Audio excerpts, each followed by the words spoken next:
Presidential campaigns have been getting exponentially more expensive, and the 2020 election is shaping up to be no different. The Trump campaign has already raised over $124 million. The president began fundraising the day of his inauguration.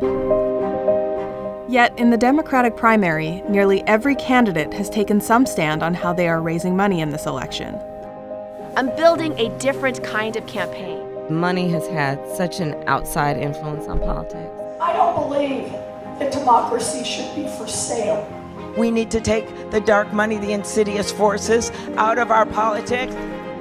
So how do all of these stands actually stack up? And will they make any difference?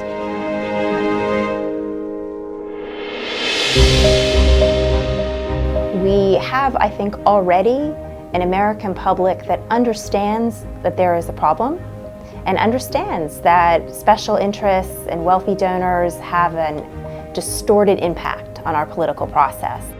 According to the Pew Research Center, 77% of Americans believe there need to be limits on how much money individuals and organizations can spend on campaigns. But presidential elections were not always as expensive as they are now. There was a time when most campaigns were publicly funded with government money. Funds were capped at $20 million and came with a set of restrictions. Then came the 2008 election and a key Supreme Court decision. I accept your nomination for presidency of the United States.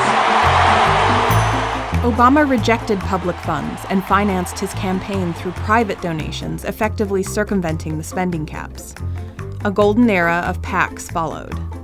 But the public financing of presidential elections, as it exists today, is broken, and we face opponents who become masters at gaming this broken system.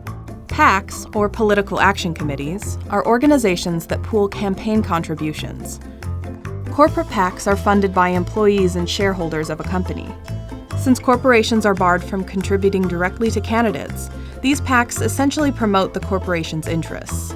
In 2020, nearly every Democratic candidate has pledged to refuse corporate PAC money. We are not taking corporate PAC money or federal lobbyist money. That's why I have said I will not take corporate contributions. I don't take corporate PAC money. Shoot, I don't take PAC money of any kind.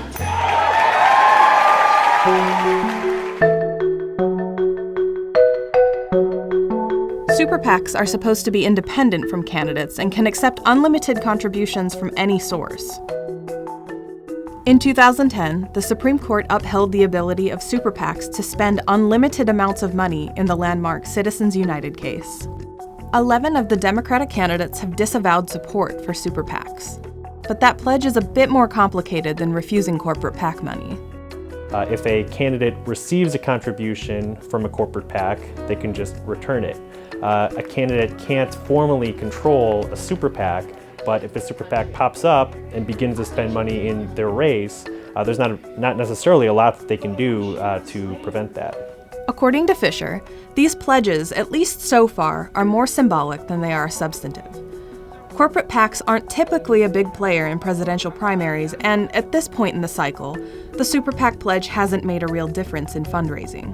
The pledge that's had the biggest impact is the Warren and Sanders pledge not to hold high-dollar, closed-door fundraisers.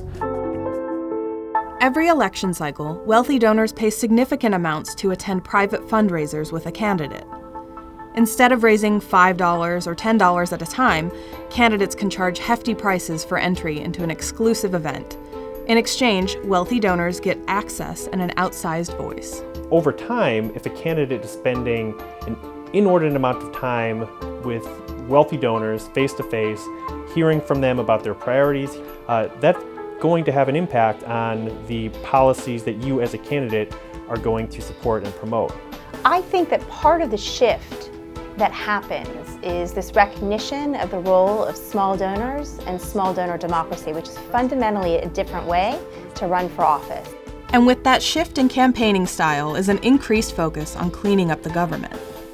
still the conversation that we've been having for the last 20 years. Of course we need to get money out of politics. As president, we will make sure that we ban political action committee contributions. We either pass a constitutional amendment or pass legislation that establishes public funding for federal campaigns. Being the party of big structural change, give people a reason to show up and vote. I've joined the End Citizens United movement. A majority of the candidates have made statements in favor of overturning Citizens United and expanding public campaign financing. Gillibrand and Yang took that a step further. Both have proposed providing voters with federal dollars to contribute to campaigns. And so I want to get money out of politics. I want to restore our democracy to the hands of the people, and the way you do that is through publicly funded elections. Several candidates have called for increased disclosure requirements or better enforcement mechanisms, and Bullock, O'Rourke, and Warren have plans to prevent foreign money from influencing U.S. elections. Plus, every candidate who was also a member of Congress voted for H.R. 1, a major reform bill to reduce the influence of money in politics. The bill passed in the House, but was DOA in the Republican-led Senate. For a long time, candidates have talked publicly about their support for reforming our political system and limiting money's influence on politics. But then privately, they've exploited every campaign finance loophole that they could find, or in some cases even created new ones. So the 2020 cycle is a real shift. In the meantime, all the candidates can do is make voluntary pledges, and eventually one of the Democrats will have to confront the reality of a general election and the behemoth that is Trump's re-election campaign. Trump raised $54 million in the second quarter of 2019 alone. As of July 16th, his campaign had nearly $125 million. In comparison, the Democratic candidate with the most money so far, Senator Bernie Sanders, has raised about $46 million. None of these figures include any outside money. Whoever the Democratic nominee is going to be up against a challenger who has the support of a super PAC and who has a multi-million-dollar campaign war chest built up over the past 4 years. I expect that many of the pledges that have been made in the primary will no longer hold in the general, and that may not be totally unreasonable. We are operating in a broken campaign finance system where a handful of ultra-wealthy donors have an excessive amount of influence over our democracy. And voluntary campaign finance pledges is not going to change that.